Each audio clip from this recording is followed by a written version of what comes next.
आखिर क्यों क्वार्टर 3 में 60% की सेल्स ग्रोथ दिखाने के बावजूद जब यहाँ पे रिजल्ट आया तो ये स्टॉक जो है अराउंड 4 to 5% गिरा। इतना ही नहीं, यहाँ पे कल सेशन हुआ बजट सेशन, उसके साथ साथ यहाँ पे गिरावट जो वो जारी रही और अभी तक देखेंगे तो 42% की गिरावट इस स्टॉक में हो चुकी है। नमस्ते दोस्तों, मैं संदीप पाउटी स्वागत करता हूं आपका संदीप पाउटी ग्रोइंग कोड में। आज की वीडियो में देखेंगे संभव स्टील के कैसे आया क्वार्टर 3 के रिजल्ट, आखिर क्यों मार्केट इसको पनिश कर रहा है, उसके साथ साथ ऐसी कौन सी चीजें जो है इसके तरफ यहाँ पे पॉजिटिव है, ऐसी कौन सी चीज जो है वो इसके तरफ निगेटिव है, और उसके साथ साथ कंक्लूजन के बाद में यहाँ पे वैल्यूएशन पे भी चर्चा करेंगे कि किस तरह का वैल्यूएशन हम यहाँ पे एक्सपेक्ट कर सकते हैं और यहाँ पे अपॉर्चुनिटी बनती है या फिर नहीं, इन सभी के बारे में चर्चा करेंगे। लेकिन उससे पहले जैसे कि हम हमेशा कहते हैं, लनी गए तो यार नहीं गए, चलिए कुछ नया सीखते हैं। दोस्तों, आगे बढ़ने से पहले कोई भी रिकमेंडेशन नहीं है, जस्ट ओनली एजुकेशन पर्पस के लिए वीडियो है। दोस्तों, इस कंपनी की बिजनेस की बात की जाए तो बेसिकली 3 वर्टिकल्स है। बेसिकली यहाँ पे स्टील पाइप्स एंड कॉइल्स ऐसे बनाने का काम करती है, लेकिन उसमें 3 वर्टिकल जो है उसमें पहला वर्टिकल है वो है ERW पाइप्स। ये है उसमें अगर देखें तो ये बेसिकली यहाँ से ही शुरुआत हुई थी कंपनी की। यहाँ पे ये जो है HR कॉइल वगैरह लेते थे, उसके बाद में ये pipes ERW pipe JI pipes वगैरह बनाने का काम करते थे। लेकिन अभी क्या किया उन्होंने, बैकवर्ड इंटीग्रेशन किया। मतलब जहाँ से वो पाइप्स या फिर कॉइल्स बनाते हैं उससे पहले जो बनाया जाता है वो है स्पॉन्ज आयरन और ग्लूम स्लैब, ये भी बैकवर्ड इंटीग्रेशन किया। उसकी वजह से उनको जो है अच्छा खासा मार्जिन्स में इंप्रूवमेंट देखने को मिला। उसके बाद में दूसरा प्रोडक्ट जो है उनका यहाँ पे galvanised pipes and value chains, ये आपको सेम ही दिखेगा हर एक सेगमेंट में, जो कि इनका प्रोसेस होता है यहाँ पे HR कॉइल तक। उसके बाद में अलग प्रोसेस होती है जो कि यहाँ पे कोटिंग किया जाता है, जो कि रस्ट वगैरह नहीं पड़ता है, उसको गैल्वेनाइज यहाँ किया जाता है और प्री गैल्वेनाइज वगैरह कहा जाता है। उसके भी कंपेरेटिव तो यहाँ पे ERW पाइप्स मार्जिन जो है वो बेटर होते हैं। और तीसरा ये गेम चेंजिंग सेगमेंट होने वाला है, जिसकी वजह से हम यहाँ पे इस जो स्टॉक है या फिर इस कंपनी को कवर करते हैं वो है स्टेनलेस स्टील। जी हाँ दोस्तों, स्टेनलेस स्टील में अभी कंपनी जो है वो बहुत ज़्यादा फोकस कर रही है और कंपनी ने कैपेक्स जो अनाउंस किया उसी के अकॉर्डिंग अनाउंस किया, उसके बारे में हम आगे बात करेंगे। देखिए, देखा जाए ये तो कॉमन है, ये भी कॉमन है, लेकिन उसके बाद में ये जो प्रोसेस रहता है स्टेनलेस स्टील बनाने का, ये कंपनी यहाँ पे अभी जो है वो अभी 58,000 मैट्रिक टन का कैपेसिटी है और कंपनी आगे जो है वो यहाँ कैपेसिटी आगे ला रही है। पहले तो यहाँ पे देख सकते हैं कि कंपनी ने अपना डिस्ट्रीब्यूशन नेटवर्क जो है ना वो कैसे बढ़ाया। इनिशियली जो है वो चुनिंदा यहाँ पे स्टेट में थी, अराउंड 5 to 6 स्टेट में थी। अभी जो है वो कंपनी बहुत सारे स्टेट में यहाँ पे पेनिट्रेट करती हुई दिख रही है। Near about pan India level पे कंपनी जाती हुई हमें देखने को मिलेगी। ये जो तीनों सेगमेंट है उसमें कैसे कैसे कैपेसिटी कंपनी एडिशन कर रही है और यूटिलाइजेशन कैसा है, अगर ये देखना है हमें तो यहाँ पे हम देख सकते हैं कि कंपनी का capacity as of 31 December 2025 around यहाँ पे देखेंगे तो 80,14,000 मैट्रिक टन होती हुई दिखेगी। अभी अगर यूटिलाइजेशन की बात की जाए तो एज ऑफ 31 मार्च 2025 में देखेंगे तो अराउंड ये यूटिलाइजेशन हमें 89% तक देखने को मिलेगा। यहाँ पे ये पावर की भी एक बात है, इसके बारे में हम जब कैपेसिटी यूटिलाइजेशन के बारे में आएंगे तो बात करेंगे। दोस्तों, अब बात करते हैं कि क्वार्टर 3 का परफॉर्मेंस कैसा आया है यहाँ पे संभव स्टील का। देखिए, यहाँ पे देखें तो all figures in the millions हम यहाँ पे कन्वर्ट करेंगे इन द करोड्स में। देखिए, यहाँ पे बात की जाए तो लास्ट ईयर में कंपनी का रेवेन्यू था 369 करोड़, जो कि बढ़ के हो चुका है अराउंड 589 करोड़, यानी ईयर ऑन ईयर बेसिस पे देखेंगे तो 60% की जंप हमें होते हुए दिखेगी, जो कि क्वार्टर ऑन क्वार्टर बेसिस पे यहाँ पे 2% की जंप है। ये अच्छी है बुरी है, इसके बारे में हम आगे बात करेंगे प्रो एंड कॉन्स के। उसके बाद में EBITDA देखेंगे कंपनी का 380 करोड़ का EBITDA जो है 38 करोड़ का EBITDA जो है वो 51 करोड़ हुआ है, यानी EBITDA में 34% की ग्रोथ है। और यहाँ पे ईयर ऑन ईयर बेसिस पे और क्वार्टर ऑन क्वार्टर बेसिस पे देखेंगे तो 15% की डी ग्रोथ है। इसके बाद में अगर देखेंगे तो पैट की बात करेंगे तो यहाँ पे पैट जो है वो अराउंड 11.3 करोड़ का लास्ट ईयर पैट था, जो कि हो चुका है यहाँ पे 24.1। और यहाँ पे अगर क्वार्टर ऑन क्वार्टर बेसिस पे देखेंगे ईयर ऑन या YoY देखेंगे तो 113% की ग्रोथ हमें यहाँ पे पैट में होते हुए दिखेगी और पैट यहाँ पे डी ग्रोथ होते हुए दिखेगा क्वार्टर ऑन क्वार्टर बेसिस पे। दोस्तों, अब बात करते हैं कि यहाँ पे जो संभव स्टील के बारे में कौन सी अच्छी चीज़ है और कौन सी बुरी चीज़ है, यानी यहाँ पे एक बहुत ही इंपॉर्टेंट होने वाला है आपके लिए अगर यहाँ पे आप सोच रहे इस कंपनी को यहाँ पे बाय करना या फिर इसके बारे में यहाँ पे ट्रैक करना। देखिए, यहाँ पे बात की जाए तो कंपनी का ईयर ऑन ईयर बेसिस पे यहाँ पे रेवेन्यू जो है वो बहुत बड़ा है, बहुत बढ़िया बड़ा है, लेकिन क्वार्टर ऑन क्वार्टर बेसिस पे यहाँ पे रेवेन्यू क्यों नहीं बढ़ा है? Because of utilisation. Because of क्या है ना, अगर यहाँ पे स्टील की प्राइसेस देखेंगे पहले तो स्टील की प्राइसेस यहाँ पे डिक्लाइन हो रही है। पहली बात, दूसरी बात, ईबिटा पर टन अगर देखेंगे तो ये मैट्रिक बहुत ही इंपॉर्टेंट होता है कि ईबिटा पर टन कैसा है कंपनी का। सो ये जो ईबिटा पर टन है ना, ये हमें यहाँ पे डिक्लाइन होते हुए दिखेगा। देखिए ईबिटा पर टन जो है ना वो 5245, कंपनी ने गाइडेंस कितना दिया था पता है क्या, 6000 to 8000 हमारा ईबिटा पर टन रहने वाला है, और लास्ट यानी H1 तक ये 7000 था, और इस क्वार्टर में अगर देखेंगे तो ये बचा है जस्ट ओनली 5000। और यहाँ पे 9 मंथ के बेसिस पे भी देखेंगे तो वो भी यहाँ पे जो गाइडेंस दिया है कंपनी ने उसके अलाइन होता हुआ दिख रहा है, लेकिन यहाँ पे इनिशियल जो गाइडेंस है मतलब 6000 to 8000, 6000 की तरफ यहाँ पे जो है ईबिटा जाते हुए दिख रहा है, पहली बात। दूसरी बात, ये ईबिटा पर टन जो है वो डिक्लाइन क्यों हो रहा है, इसके पीछे के रीजन अगर जानने हैं हमें तो उसके लिए हमें यहाँ पे कंपनी के कैपेक्स पे जाना होगा।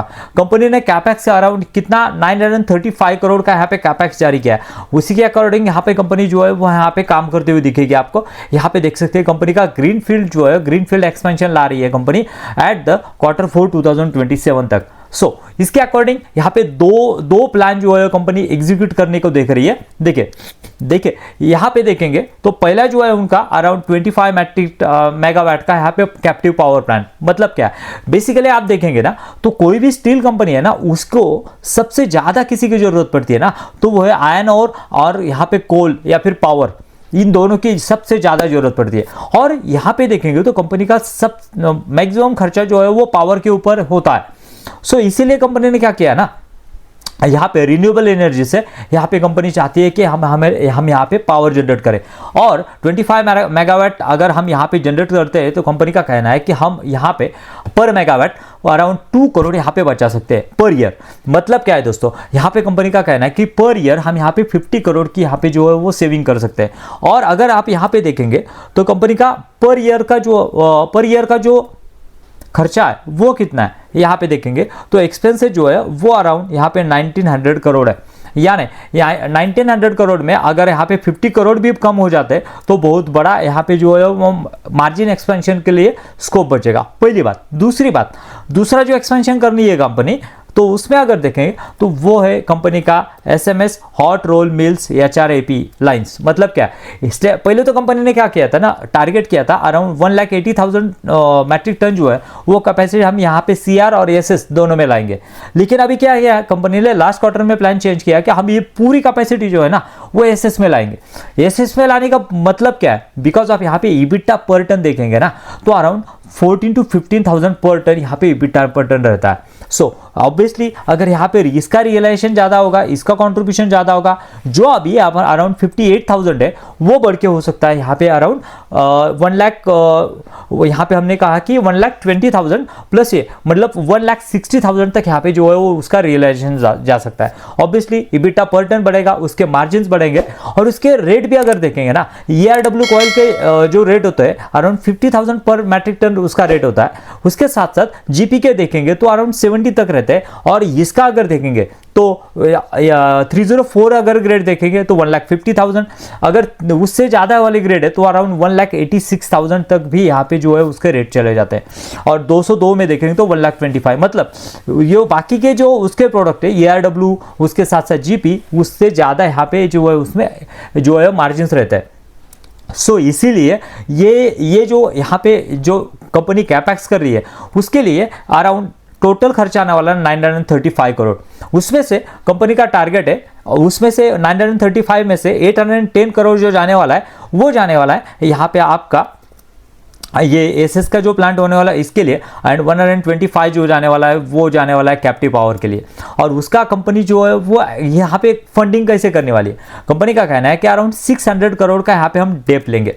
सो दोस्तों पहले तो समझते हैं कि यहाँ पे कंपनी का अगर देखें तो क्या हुआ है ना, कंपनी का हाँ इनकम में देखेंगे तो कंपनी का यहाँ पे जो है कंपनी का ईयर ऑन ईयर बेसिस पे 60% की ग्रोथ है। ईबिटा की बात की जाए तो 34% की ग्रोथ है। मतलब यहाँ पे एक्सपेंसेस बढ़े, कौन से एक्सपेंसेस बढ़े, जैसे कि मैंने बताया वो कैपेक्स कर रहे हैं, उसके साथ साथ क्या हुआ स्टील के प्राइसेस यहाँ पे जो है कम हुए, और कुछ बहुत सारे एक्सपेंसेस जो है उनको अप फ्रंट करने पड़े। मतलब अराउंड 200 आउट ऑफ 935 करोड़ उन्होंने 200 करोड़ का कैपेक्स कर लिया था एट द सितंबर 2025 में। दिसंबर तक हम यहाँ पे कॉन कॉल के बाद में आइडिया आ जाएगा कि किस तरह का यहाँ पे कैपेक्स हुआ है। उसके बाद में अगर यहाँ पे देखेंगे तो नीचे जो है वो कंपनी के पैट मार्जिन जो है वो डिक्लाइन होते हुए दिखेंगे। पैट मार्जिन जो है वो है डिक्लाइन होते हुए दिखेंगे यहाँ पे, लेकिन पैट जो है वो यहाँ पे 113% से बढ़ा है ईयर ऑन ईयर बेसिस पे। ये क्यों बढ़ा है? बिकॉज ऑफ क्या है ना, यहाँ पे अगर इंटरेस्ट अगर देखें तो इंटरेस्ट का खर्चा जो है वो बहुत कम हो गया। कंपनी ने क्या किया है ना, यहाँ पे जब उनका यह आया था IPO आया था, मैक्सिमम जो है उन्होंने फंडिंग जो है वो डेप्ट रीपेमेंट कर लिया था। यहाँ पे अगर देखेंगे क्वार्टर ऑन क्वार्टर बेसिस पे, हम यहाँ पे अगर ट्रैक करेंगे कंपनी को, तो लास्ट ईयर का कंपनी का इंटरेस्ट कितना था। इंटरेस्ट की बात की जाए तो अराउंड यहाँ पे हम देख सकते हैं कि 14 करोड़ का यहाँ पे जो है कंपनी इंटरेस्ट पे करती थी, और अभी जो है वो अराउंड 8 करोड़ है, यानी 6 करोड़ का यहाँ पे इंटरेस्ट बच गया बिकॉज ऑफ यहाँ पे डेप जो है वो कंपनी ने रीपे कर दिया। उसके साथ साथ आपका यहाँ पे डेप्रिसिएशन बढ़ेगा। ये एक बात हमें जानने वाली है, डेप्रिसिएशन क्यों बढ़ा है? बिकॉज ऑफ कंपनी यहाँ पे कैपेक्स लाने जा रही है, और उसके वजह से ये जो है वो डिप्रिसिएशन में अमाउंट यहाँ पे जो है वो इंक्रीज होते हुए दिखेगा।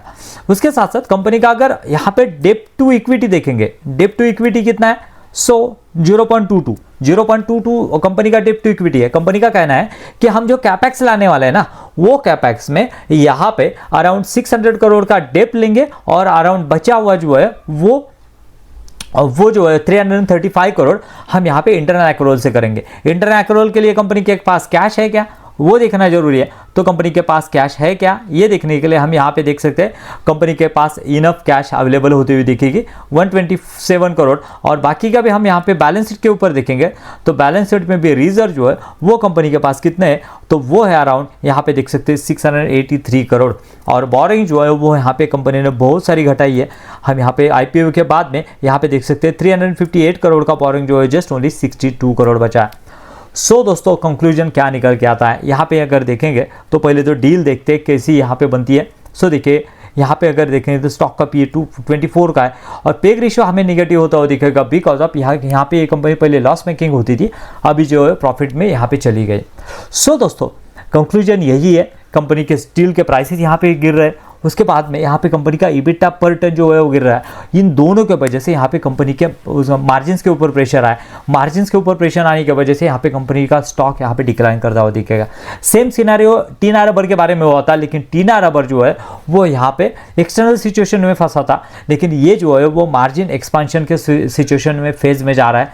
Q4 के बाद में Q4 2027 तक मुझे लग रहा है कि ये पेन कायम रहेगा बिकॉज ऑफ यहाँ पे कंपनी जो है वो बहुत रैपिडली एग्रेसिवली यहाँ पे जो है कैपेक्स कर रही है। और उसके बाद में जब रियलाइजेशन आएगा ना, उनका क्या कहना है कि यहाँ पे जब भी वो कैपेसिटी सेटअप होगी ना, विद इन 6 to 7 मंथ हमारा 70% यूटिलाइजेशन हो जाएगा। वो जो नए वाली कैपेसिटी है, टोटल 3,60,000 की कैपेसिटी आने वाली है, उसका अराउंड 70% भी यूटिलाइजेशन हो गया तो अराउंड यहाँ पे कह सकते हैं कि 2.5 लाख करोड़ का 2.5 लाख मैट्रिक टन की यहाँ पे कैपेसिटी जो है मतलब सेल्स में वॉल्यूम में यहाँ पे एडिशन होगा। सो और उसके साथ साथ मार्जिन एक्सपेंशन भी होगा, शायद तब तक स्टील के प्राइसेस भी यहाँ पे जो है वो बूम कर जाए।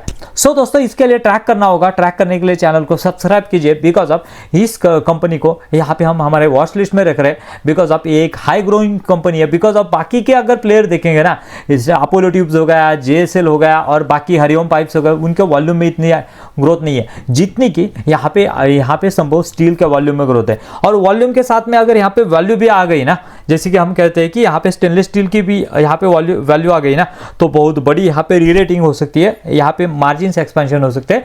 लेकिन उसके लिए हमें यहाँ पे उसको ट्रैक करना होगा किस डायरेक्शन में यहाँ पे कंपनी जा रही है। अगर यहाँ पे इन्वेस्टर की बात की जाए तो यहाँ पे FIS और DIS की होल्डिंग भी हमें होते हुए दिखेगी कि इतने छोटे कंपनी में यहाँ पे FIS और DIS है। सो दोस्तों मिलते हैं नए वीडियो में, थैंक यू वेरी मच, जय हिंद।